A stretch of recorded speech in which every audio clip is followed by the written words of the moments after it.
আসসালামু আলাইকুম।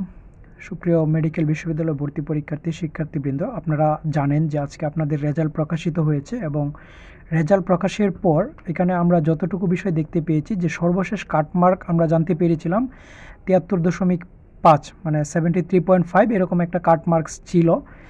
কারণ হচ্ছে 73.5 পেয়েও চান্স পাইনি এরকম একটা বিষয় সোশ্যাল মিডিয়াতে ঘোরাফেরা করছে। বাট যে বিষয়টা সবার সামনে এখন চলে এসেছে সেটা হচ্ছে যে অনেকে 56 বা 40 বা 44 এরকম মার্কস পেয়েও কিন্তু চান্স পেয়েছে, যে বিষয়টা আসলে আমাদের জন্য খুব দুঃখজনক। কারণ হচ্ছে আপনারা জানেন যে 24-এর যেই বিপ্লব, সেই বিপ্লব কিন্তু শুরু হয়েছিল এই কোটা প্রথা নিপাত করার জন্য।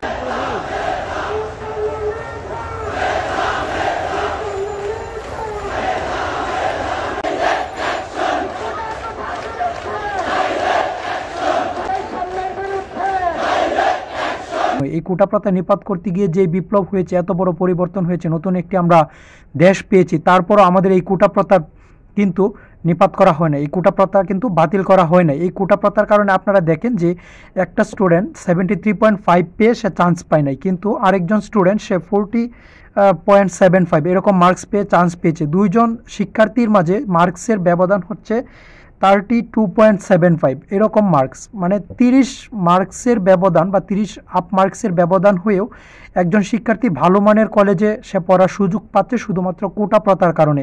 যেই বৈষম্য এবং সেই বৈষম্যকে কিন্তু নিপাত করার জন্য আমাদের এই এত বড় বিপ্লব, এত কিছু করা হয়েছিল। কিন্তু দেখেন, এত বিপ্লব এত পরিবর্তনের পরেও আমাদের এই কোটা প্রথা রয়ে গিয়েছে। যেহেতু এই কোটা প্রথা রয়ে গিয়েছে, যে বৈষম্যটা আমাদের সমাজে বা আমাদের দেশে এখনও চলমান আছে, এই বৈষম্যের বিরুদ্ধে আপনাদের এখনই আওয়াজ তুলতে হবে। যে সকল শিক্ষার্থীরা এই বছর মেডিকেল ভর্তি পরীক্ষা দিয়েছেন, আপনারা এখনই আওয়াজ তুলুন। আপনারা প্রয়োজন হলে এখনই রাস্তায় নামুন। এতে আপনাদের যে ধরনের সাপোর্ট প্রয়োজন, সকল ধরনের সাপোর্ট আমাদের যে 24-এর বিপ্লবী ভাইয়েরা ছিল, সকলে আপনাদের সাথে আছে, সকলে আপনাদের সাপোর্ট দিবে। এমনকি ঢাকা বিশ্ববিদ্যালয় থেকে শুরু করে কেন্দ্রীয় সমন্বয়ক থেকে সহ সমন্বয়ক যত প্রকার শিক্ষার্থী রয়েছে, অলরেডি সকলেই কিন্তু আপনাদের সাপোর্ট দেওয়ার জন্য সকলেই তাদের একাত্মতা পোষণ করেছে। এখন প্রয়োজন হচ্ছে আপনাদের স্টেপ নিতে হবে। যারা এই বছর ভর্তি পরীক্ষা দিয়েছেন, বিশেষ করে যারা পাশ করেছেন বা হচ্ছে যারা 70 আপ বা 60-র উপর মার্কস পেয়েছেন, তারা সকলেই রাস্তায় নেমে আসুন। তারা সকলেই এই বছরেই কোটা প্রথার যে আমাদের যে বৈষম্যমূলক যে প্রথা, সেই সিস্টেমের এই বছরে ফুল স্টপ টানতে হবে।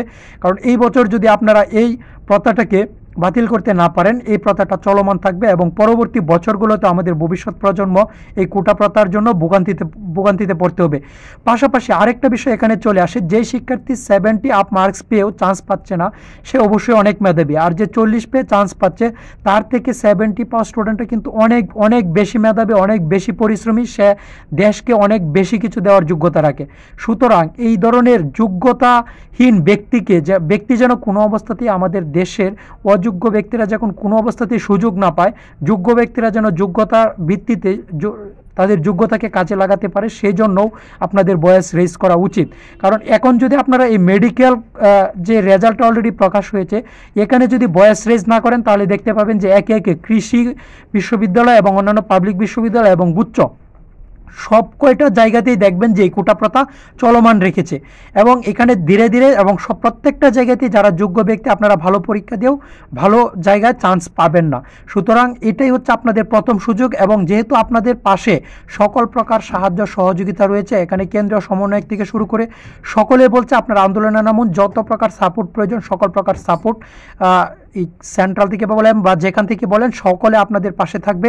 সুতরাং আজকে রাতের ভিতরে আপনারা যেভাবে পারেন আপনাদের ভয়েস রেজ করে এটার বিরুদ্ধে প্রতিবাদ গড়ে তুলুন এবং এই কোটা প্রথার যেন এখানেই ফুল স্টপ হয়, এটা আমরা সকলে মিলে চাই।